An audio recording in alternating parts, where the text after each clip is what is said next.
Hello everyone, welcome to Education Arena. This is part 2 of chapter number 2 of class 6, From Hunting Gathering to Growing Food. In this video we are going to study about Mesolithic age. Now let us begin. अब Mesolithic as क्या होता है? It is middle stone age.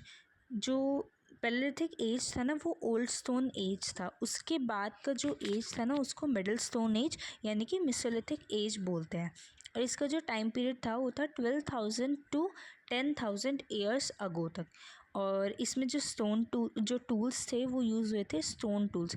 अब microliths जो होता है वो very small tools होते हैं. ठीक है, मतलब जो स्टोन टूल्स होते हैं ना उसके भी बहुत छोटे छोटे पार्ट जो होते हैं, छोटे छोटे टूल्स होते हैं. जैसे एक एरो होता है, उसका अपर पार्ट जो होता है, जैसे ये एरो है, इसका ये एरो है, इसका जो ये अपर पार्ट है इसको बोलते हैं, ये वाला जो है ये स्मॉल टूल है. तो बस ये पार्ट बना दिया, बस इसको बोलते हैं माइक्रोलिथ्स. तो ये वाले भी जो टूल्स थे वो भी यूज़ होते थे उस टाइम पे मेसोलिथिक एज में. और इसमें क्लाइमेट चेंज हुआ था. इसके बाद इसमें फार्मिंग भी स्टार्ट हो गई थी और हर्डिंग भी स्टार्ट हो गई थी. ये मैं आपको पढ़ाऊँगी आगे क्या क्या है. पीपल सेटल डाउन, और लोगों ने भी जो सेटल होना वो शुरू कर दिया था. और अब इस वीडियो में हम ये सारे टॉपिक्स कवर करेंगे. चेंजिंग एनवायरनमेंट कैसे चेंज हुआ था, the beginning of farming and herding, farming और हर्डिंग की कैसे बिगनिंग हुई, कैसे शुरुआत हुई. A new way of life, नया तरीका लाइफ को देखने का, जीने का. रेयरिंग एनिमल्स को पालना भी शुरू कर दिया था. Finding out about the first farmers and herders, और इसके बाद जो फर्स्ट फार्मर्स है और हर्डर्स है उनको भी पालना, जो मतलब उनके बारे में भी हमने जानना शुरू कर दिया था. ठीक है, अब हम पढ़ते हैं मेसोलिथिक एज के बारे में. ओके, जिसको हम मिडल स्टोन एज बोलते हैं. इसका हमारा फर्स्ट टॉपिक है a changing environment. Okay, around 12,000 years ago there were major changes in the climate. जो 12,000 साल पहले था ना, एकदम से, मतलब नॉट एकदम से, एक मेजर चेंज आया क्लाइमेट में. और जो क्लाइमेट था वो वार्मर कंडीशन हो गया था. ठीक है, जो क्लाइमेट था उसमें वार्मर कंडीशंस आ गई थी. पहले जो था वो बहुत ज़्यादा कोल्ड था, जिसे आइस एज भी बोला जाता है. और उसके बाद वाला जो मेसोलिथिक एज था उसमें वार्मर कंडीशंस हो गई थी. ठीक है, and it led to the development of grasslands. और वार्मर कंडीशंस की वजह से जो ग्रासलैंड्स था ना उनका भी बहुत सारा डेवलपमेंट हुआ था. And increase in the number of deer, antelope, goat, sheep and cattle. और इसकी वजह से ना इन सब की जो ये सारे जो एनिमल्स है इनके भी नंबर्स में इंक्रीज़ हुआ था. बहुत ज़्यादा ये एनिमल्स बढ़ गए थे. क्योंकि ये जो एनिमल्स थे ना ये ग्रास पर ही सर्वाइव करते थे. ये वाले जो एनिमल्स थे ये ग्रास पर सर्वाइव करते थे, तो उसकी वजह से इनका भी जो नंबर था वो बहुत बढ़ गया था. Earlier there were hunter gatherers, so they use to follow the animals. While this they observe that these animals can be domesticated also. अब हमने पहले सीखा था जो पैलेलिथिक एज था, तब उस एज तक जो पीपल थे, मेंस थे, वो थे हंटर गैदरर्स थे. ठीक है, तो उन्होंने वो ना एनिमल्स को फॉलो करते थे, उनके पीछे पीछे जाते थे उन्हें हंट करने के लिए. और ये करते करते ना उनने ये चीज़ ऑब्ज़र्व करी, उन्होंने जाना इस चीज़ को कि जो एनिमल होते हैं वो डोमेस्टिकेट भी तो हो सकते हैं ना, उनको पाला भी तो जा सकता है. तो उन्होंने ये सारी चीज़ों को ऑब्ज़र्व किया और उन्होंने एनिमल्स को पालना शुरू कर दिया था. ठीक है, तो सबसे पहले हमारे ग्रासलैंड्स डेवलप्ड हुए थे, उनकी वजह से numbers of deer, antelope, goat, sheep and cattle भी इंक्रीज़ हुआ था. क्योंकि वो जो एनिमल्स, जो ये सारे एनिमल्स हैं वो ग्रास पर सर्वाइव करते हैं. और इसके बाद जो हंटर गैदरर्स थे उन्होंने एनिमल्स को जब वो फॉलो करते थे तो उनके माइंड में ये आया कि वो एनिमल्स को डोमेस्टिकेट भी कर सकते हैं. उसके बाद तो इसके बाद हम देखते हैं हमारा नेक्स्ट टॉपिक क्या है, the beginning of farming and herding. अब जो फार्मिंग और हर्डिंग, मतलब कि फार्म मतलब वो होता है ना जैसे ग्रास लैंड या फिर ग्रेन्स क्रॉप्स उगाना, फार्म करना. ठीक है, तो बिगनिंग ऑफ फार्मिंग हो गया था, ये ग्रेन्स वगैरह क्रॉप्स वगैरह उगाना शुरू हो गया था. और हर्डिंग, एनिमल्स को चराना कहते हैं ना, ग्रास पर चराने ले जाते हैं, तो हर्डिंग मतलब चराना. ओके, तो इन दोनों चीज़ों की बिगनिंग हो गई थी. अब वो कैसे हुई थी देखते हैं. People used to tame animal by leaving food for them, and the animals used to be attracted towards the people. अब जो लोग थे ना वो स्मार्ट थे, मतलब उनको पता था कि क्या करना है। उनने ये तो ऑब्जर्व कर लिया था कि जो एनिमल्स है वो डोमेस्टिकेट हो सकते हैं। तो उन्होंने ना एनिमल्स को टेम करना, मतलब उनको खाना दे देकर लालची बना दिया था, मतलब ऐसे लालच दे देकर उन्होंने अपनी तरफ उनको आकर्षित कर दिया था एनिमल्स को। और जो एनिमल्स थे ना वो अट्रैक्ट भी हो जाते थे towards the people. As animal वो herbivorous, so they attracted more towards the people. जो एनिमल्स थे ना वो ज़्यादा हर्बीवोरस थे उस टाइम पे, ज़्यादा क्या हर्बीवोरस ही थे, इसलिए जो एनिमल्स थे ना वो पीपल की तरफ अट्रैक्ट भी हो जाते थे। ठीक है। एंड इससे हमें बहुत एक इम्पॉर्टेंट चीज़ पता चलती है कि जो डॉग्स था, वो dog was the first animal which was domesticated. जो डॉग था ना वो फर्स्ट एनिमल था जो डोमेस्टिकेट हुआ था, जिसको लोगों ने उस टाइम पर पालना शुरू किया था। Dog was the first animal. After this, many other animals have been domesticated, and this is how people became herders. और इसके बाद काफ़ी और भी जानवर एनिमल्स थे जिनको डोमेस्टिकेट करना शुरू कर दिया था लोगों ने, और इसी तरीके से जो लोग थे वो हर्डर्स भी बन गए थे। ठीक है, तो यहाँ से हमें पता चला कि हर्डर्स बन गए थे। तो अब देखते हैं हम फार्मर्स, फार्मिंग कैसे शुरू करी, फार्मर्स कैसे बने थे वो। ठीक है, अब देखो क्लाइमेट चेंज हुआ है, grain bearing grasses like wheat, barley started growing in the Indian subcontinent. अब ऐसा तो है नहीं कि सिर्फ ग्रासलैंड्स ही बनी है, ये भी तो हुआ होगा ना कि वीट वगैरह, बार्ले वगैरह, ग्रीन्स जो ग्रासेस होती है, ग्रेन बेयरिंग ग्रासेस होती है, उनका भी बनना शुरू हो गया था, उनका भी डेवलपमेंट हुआ था। ठीक है, और इंडियन सब कॉन्टिनेंट में। Okay, by this people started thinking of agriculture, और लोगों ने एग्रीकल्चर के बारे में सोचना भी शुरू कर दिया था।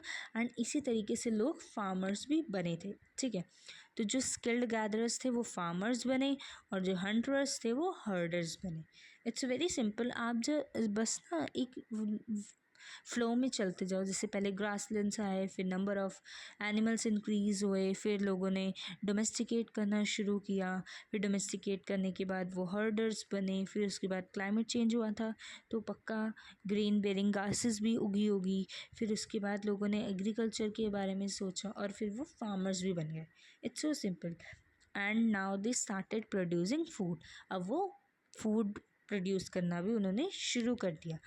After this, people reared many animals, and then eventually animals started living with people, and this is how people became herders and farmers. और इसके बाद मतलब अभी हमने देखा है कि जो लोग थे उन्होंने एनिमल्स को लेयर करना भी शुरू कर दिया था, और इवेंचुअली जो एनिमल्स थे वो लोगों के साथ रहना शुरू कर दिया था उन्होंने, और इसी तरीके से जो लोग थे वो हर्डर्स एंड फार्मर्स बने थे। ओके, अब ये तो बन गए। अब इसके बाद एक जब कोई ग्रास वगैरह उगाते हैं तो उनको वहाँ सेटल होना भी तो ज़रूरी होता है। तो देखते हैं हमारा next topic, a new way of life.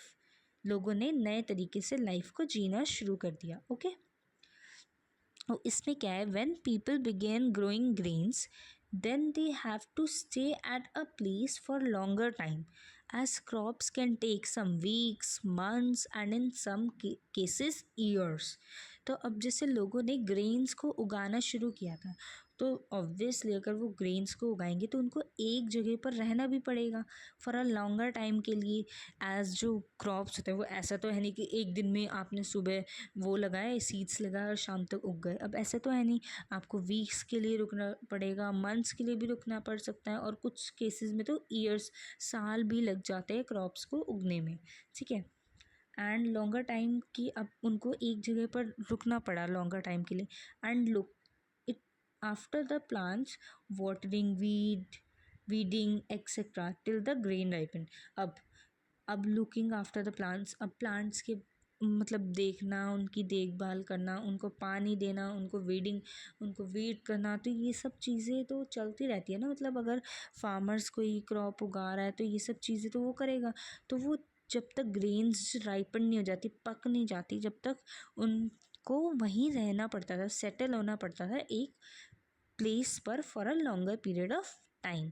As grain has to be stored for both food and seed, people started storing them. अब जैसे ग्रेन उगा ली, अब ऐसा तो है नहीं कि वो सारी ग्रेन्स खा लेंगे एक ही बारे में, उनको स्टोर मतलब जो ग्रेन्स थे वो स्टोर भी करते थे for both food and as a seed also.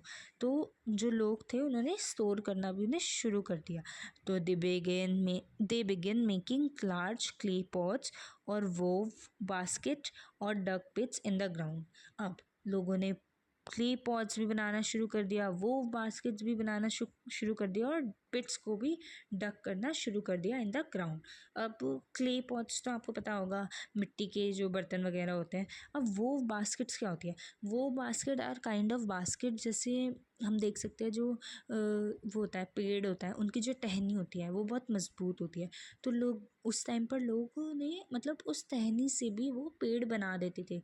तो उनमें इतना मतलब नॉलेज था कि वो उन टहनियों से भी बास्केट बना देते थे। ओके, और पिट्स को डक करके मतलब खड्डे खोद कर वो स्टोर करते थे ये सारे फूड, मतलब ये सारे ग्रेन्स को एज अ फूड और सीड।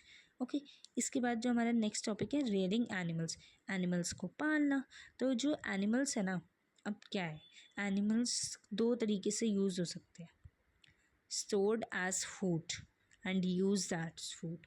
अब जो एनिमल्स होते हैं ना, जो उस टाइम पर लोग थे, अब उनको मतलब वो ग्रेन्स तो खाते थे पर जिससे वो एनिमल्स को फूड की तरह भी यूज़ करते थे।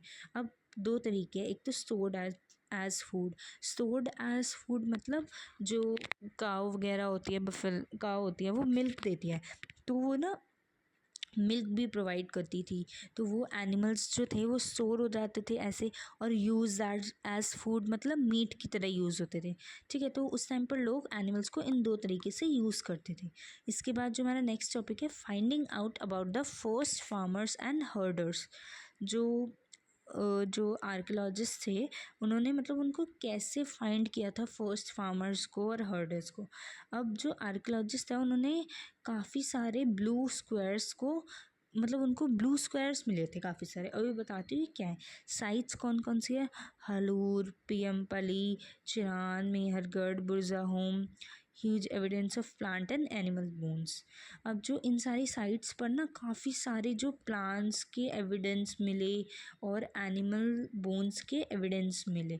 अब देखो, और ये जो सारी साइट्स है ना, ये हमारी नॉर्थ वेस्ट की, प्रेजेंट डे कश्मीर की, और इन ईस्ट में भी ये सारी साइट्स है, और साउथ इंडिया में कुछ साइट्स है ये वाली। ठीक है, इसके बाद जो अब देखो, जैसे जो एनिमल्स की बोन है, चलो ये तो हम जान लेते हैं, फॉसिल्स से पता चल जाता है कि उस टाइम पर लोग एनिमल्स को पालते थे।